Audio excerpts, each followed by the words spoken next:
Olá, queridos. Hoje, no programa Atos 1:8, a mensagem será proferida pelo pastor Ricardo Reis. Ele lutou e sobreviveu ao Covid-19, esteve internado, nós intercedemos pela vida dele, passou pelo vale da sombra da morte. Um testemunho imperdível e maravilhoso, porque podemos ver a boa mão do Senhor sobre a vida dele. Nesse tempo em que nós estamos cercados de angústias, é tão bom saber que Deus tem cuidado e feito maravilhas. O pastor Ricardo Reis é casado com a irmã Denise e eles têm dois filhos, o Vitor, casado com a Juliana, e a Vanessa, casada com o Tiago. Ele recebeu a notícia de que será vovô, Vanessa está grávida. Pastor Ricardo é pastor da Primeira Igreja Batista em Nova Aurora e um grande amigo. Tenho certeza que esta mensagem edificará a sua vida.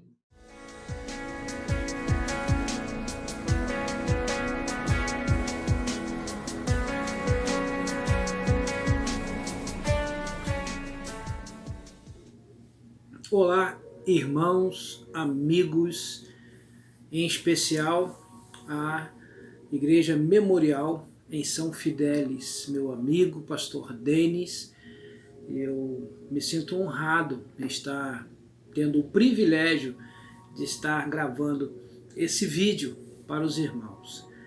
Pastor Denis me pediu que eu compartilhasse algumas coisas e eu me sinto muito feliz em poder contar para os irmãos algumas coisas que eu pude experimentar com a permissão do nosso Deus. Bem, eu sou o pastor Ricardo Reis. No início da nossa pandemia, eu fiquei muito preocupado porque a nossa igreja, a Primeira Igreja Batista em Nova Aurora, ela está numa comunidade muito carente, pessoas muito humildes, muito simples, mas muito crentes, tem muitos crentes, muitas igrejas. E nasceu no meu coração, por conta desse isolamento social, estarmos fazendo alguns projetos para amenizar essa situação. Um desses projetos, chamado Sopa de Casa, e eu fazia as compras lá no Ceasa, ia lá comprar, às vezes doações também. Nós temos alguns irmãos que trabalham no Ceasa, então eu ia pegando essas doações, levava para uma equipe que se formou lá na igreja e a gente preparava aqueles legumes, fazíamos sopas e aí saímos distribuindo ali em Nova Aurora. Bem, eu acredito que eu tenha pego este vírus lá no Ceasa, tá? Eu não posso afirmar, mas logo depois que eu comecei, uma das vezes, inclusive, apesar de ir com máscara, com álcool, enfim, eu fui a um lugar com muita aglomeração e depois comecei a me sentir mal. Bem, no começo era cansaço, coriza, garganta inflamada, não conseguindo falar. Depois começaram outros sintomas, como uma falta de ar, por exemplo. E eu fui ao médico, eu tenho um plano de saúde, eu fui ao médico lá, fizeram uma tomografia do meu pulmão. E foi constatado que 25% do pulmão já estava tomado. Como o meu plano não contemplava internação, eles me deram um medicamento e eu voltei para casa. Só que não deu certo. Eu comecei a sentir muito mal, até o dia que eu acordei pela manhã e falei, eu preciso ir para um hospital. E a princípio procurei um hospital, não tinha como me atender, e eu fui parar então no Hospital Universitário Pedro Ernesto. Lá, pela misericórdia de Deus, alguém olhou para mim e disse, o senhor está muito mal. E a médica olhou para mim e disse, mas como que o senhor está ainda em pé? A tua saturação está muito baixa. Ela me colocou logo no oxigênio e disse para mim que teria que me internar. Eu fiquei até feliz pela internação. Passei 4 dias na primeira enfermaria. No 4º dia eu já não estava aguentando mais. Chamei o médico e falei para ele: doutor, eu ouvi falar que tem um tratamento chamado com cloroquina. O senhor autoriza usar? Eu gostaria de usar. E naquele tempo, não havia o protocolo de usar a cloroquina, não estava autorizado. Ele então me disse: olha, o senhor precisa assinar um termo de responsabilidade. Então eu fui e assinei esse termo de responsabilidade no 4º dia. E comecei no 4º dia a tomar a cloroquina. No 5º dia eu passei muito mal, ao ponto de manhã eu chamei ele de novo e falei: doutor, por favor, arruma uma internação no CTI para mim, uma vaga que eu não estou aguentando. E aí ele foi, e depois, umas 2, 3 horas depois, disse: olha, eu consegui uma vaga para o senhor no CTI. Eu só fui entrar no CTI naquele dia à noite, às 6 horas da tarde. E ali então, 7 dias de CTI, que a mão de Deus, de uma forma muito especial, começou a cuidar de mim. Deus, ele é tremendo. Deus é maravilhoso. Deus é fiel. E lá naqueles dias eu percebi que o vale da sombra da morte, ele é muito mais real do que a gente pensa. Eu confesso que teve um dia que eu falei: é hoje que eu estou indo, vou me preparar para isto. Não tinha como me despedir de ninguém, porque não pode entrar celular, não pude levar a Bíblia para ler. A minha roupa foi toda incinerada. A única coisa que sobrou foi o óculos. Impressionante isso. Bom, um dia eu sentei na cama e falei: não consigo respirar, não consigo respirar. Eles me cercaram e me deram 12 litros de oxigênio e me injetaram alguma coisa que eu não sei. Sei que eu dormi, ainda ouvi a médica dizer: se ele não tivesse dormido, eu iria entubá-lo. Eu ouvi, fiquei quietinho, porque eu não faço a menor ideia do que significa isso, mas não deve ser bom. Meus rins começaram a parar, e quando eu vi isso também, comecei a beber água. Eu pedi água toda hora, eu bebi 3, 4 litros de água por dia, aquelas garrafinhas de plástico, vinho, bebia, toda hora fazendo, e urinando, bebendo. E eu acho que eu forcei os meus rins a trabalhar. Bom, depois deste momento que eu falei, que eu acabei de citar, eu comecei a melhorar. Até 7 dias depois, um médico, eu não vou citar o nome dele por conta da internet, mas ele chegou perto de mim e falou assim, no 6º dia: o senhor é pastor, né? E eu disse: sou. E você? Perguntei eu para ele: você conhece Deus? E ele falou assim para mim: olha, eu não acredito em Deus não. E nem nesse negócio de amor, eu não acredito. Eu fiquei quieto porque eu não conseguia falar muito e ainda não consigo. Se eu começo a falar demais, a minha voz vai embora. A fisioterapia pulmonar precisa ser feita ainda. Muito bem, virou o dia, no outro dia, de manhã, ele chegou perto de mim e falou assim: senhor Ricardo, ontem eu tive uma experiência muito interessante, eu queria falar para o senhor. E o que foi? Ele disse assim: ontem eu senti o que é amor. Eu fiquei curioso, né?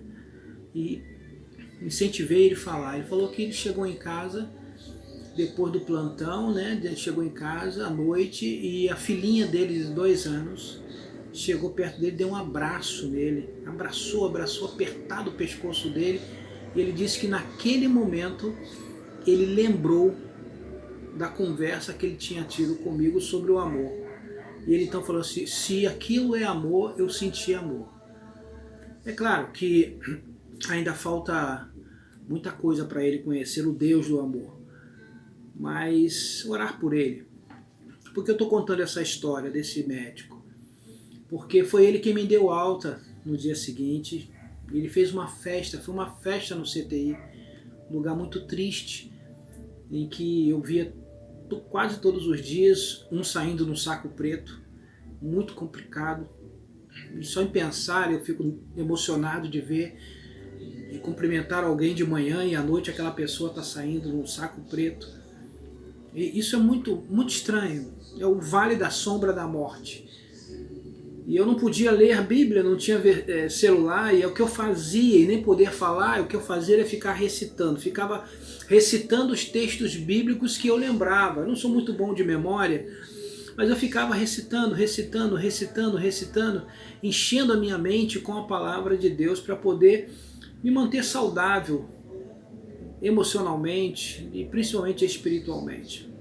Bem, ele gritou, olha, o senhor Ricardo está tendo alta, e foi uma festa no CTI. Eu saí do CTI, fui para uma segunda enfermaria, e lá aconteceu algo também muito interessante, que vale a pena eu compartilhar com os irmãos. Eu fui para uma enfermaria que não tinha vaga, uma enfermaria mista, tinha homens e mulheres. E no primeiro dia que eu cheguei nessa enfermaria, do lado, na minha cama, a distância de 3 metros mais ou menos, tinha uma senhora. E durante a noite, ela levantou naquela noite, e eu percebi que ela era muito forte, muito obesa. E ela estava nua, completamente nua. O quarto, apesar de não estar com as luzes, não estarem com as luzes acesas, deu para perceber que ela estava nua. O quarto é uma penumbra. Ela foi ao banheiro. Na volta, ela não conseguiu sentar na cama. Ela não conseguiu entrar, subir na cama, devido ao peso, enfim, não sei. E ela começou a chamar a enfermagem, e a enfermagem não vinha. E eu fiquei tão agoniado com aquilo, porque o sofrimento humano incomoda demais. E ela começou a gritar, pedir ajuda, e ninguém vinha. Aí eu comecei a gritar também, enfermagem, enfermagem. Aí uns 5 minutos depois da gente gritando, veio uma enfermeira. Ela acendeu as luzes, tomamos aquele susto. Ela virou para mim, a enfermeira virou para mim e falou assim, senhor Ricardo, o senhor fica calmo, porque a fulana, ela já está aqui há mais tempo do que o senhor.